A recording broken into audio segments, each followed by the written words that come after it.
goes. Once upon a time, there lived a king and queen who had no children, and this they lamented very much.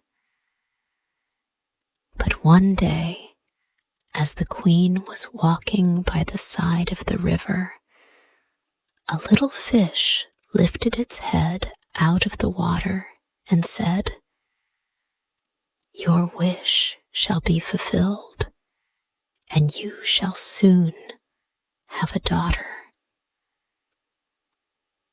What the little fish had foretold soon came to pass, and the queen had a little girl who was so very beautiful that the king could not cease looking on her for joy, and determined to hold a great feast.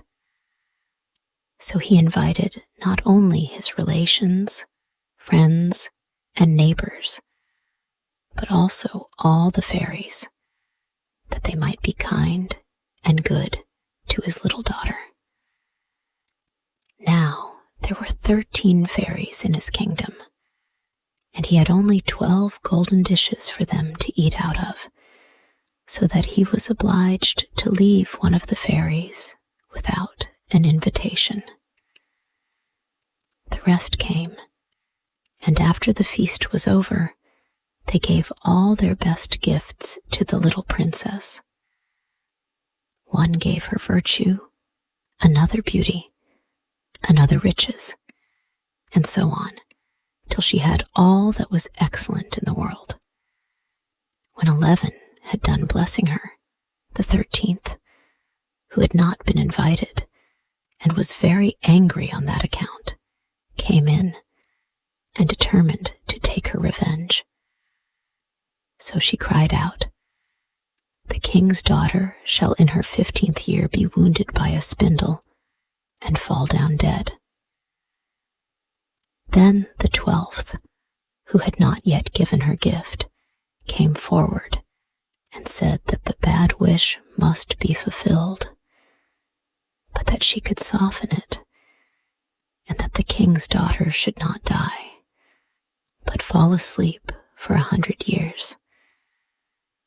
But the king hoped to save his dear child from the threatened evil, and ordered that all the spindles in the kingdom should be bought up and destroyed. All the fairies' gifts were in the meantime fulfilled, for the princess was so beautiful and well behaved and amiable and wise that everyone who knew her loved her. Now it happened that on the very day she was 15 years old, the king and queen were not at home, and she was left alone in the palace. So she roamed about by herself and looked at all the rooms and chambers, till at last she came to an old tower, to which there was a narrow staircase ending with a little door. In the door there was a golden key, and when she turned it, the door sprang open, and there sat an old lady spinning away very busily.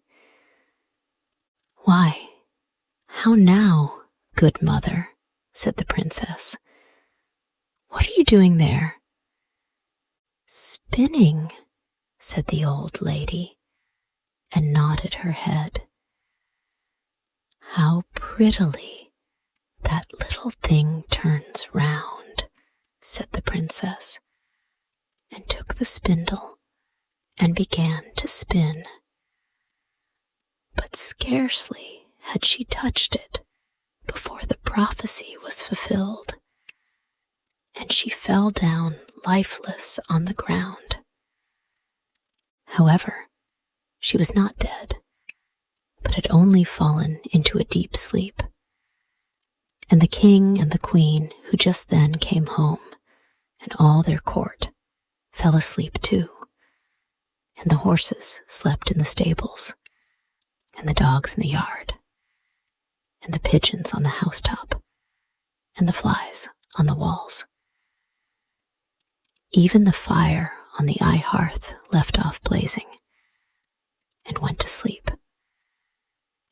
And the meat that was roasting stood still. And the cook, who was at that moment pulling the kitchen boy by the hair to give him a box on the ear for something he had done amiss, let him go, and both fell asleep. And so everything stood still and slept soundly.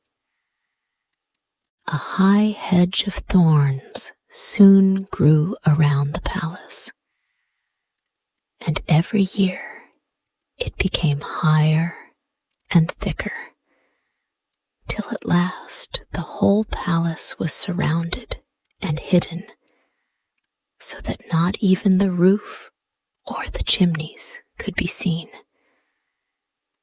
But there went a report through all the land of the beautiful sleeping Briar Rose, for thus was the king's daughter called, so that from time to time several kings' sons came and tried to break through the thicket into the palace. This they could never do, for the thorns and bushes laid hold of them as it were with hands, and there they stuck fast and died miserably. After many, many years, there came another king's son into that land, and an old man told him the story of the thicket of thorns, and how a beautiful palace stood behind it, in which was a wondrous princess called Briar Rose, asleep with all her court. He told, too, how he had heard from his grandfather that many, many princes had come and had tried to break through the thicket, but had stuck fast and died. Then the young prince said, "All this shall not frighten me. I will go and see Briar Rose."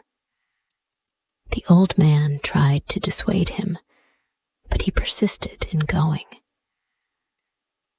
Now that very day 100 years were completed, and as the prince came to the thicket, he saw nothing but beautiful flowering shrubs, through which he passed with ease, and they closed after him as firm as ever. Then he came at last to the palace, and there in the yard lay the dogs asleep, and the horses in the stables, and on the roof sat the pigeons fast asleep with their heads under their wings. And when he came into the palace, the flies slept on the walls, and the cook in the kitchen was still holding up her hand as if she would beat the boy, and the maid sat with a black fowl in her hand, ready to be plucked. Then he went on still further, and all was so still that he could hear every breath he drew, till at last he came to the old tower and opened the door of the little room in which Briar Rose was, and there she lay fast asleep, and looked so beautiful that he could not take his eyes off, and he stooped down and gave her a kiss.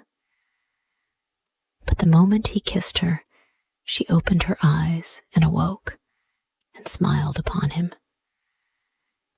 Then they went out together, and presently the king and queen also awoke, and all the court, and they gazed on each other with great wonder. And the horses got up and shook themselves, and the dogs jumped about and barked. The pigeons took their heads from under their wings and looked about and flew into the fields.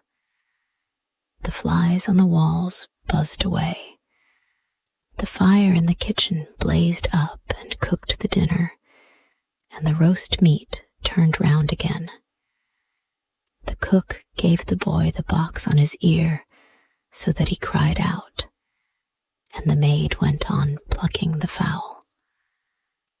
And then was the wedding of the prince and Briar Rose celebrated, and they lived happily together all their lives.